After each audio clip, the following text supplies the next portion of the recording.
ঢাকার বাসীর উদ্দেশ্যে বলতেছি, আজকে আপনারা ঘুমাতে পারবেন না, কারণ আমরা সারা রাত বক্স বাজাবো।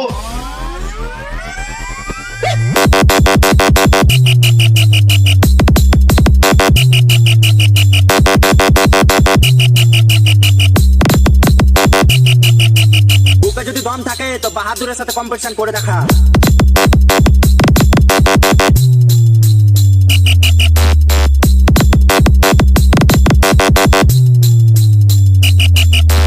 বাহাদুর মিক্সিং। গানের দম আছে তো চলে আয় সালা, দেখছি তারপর।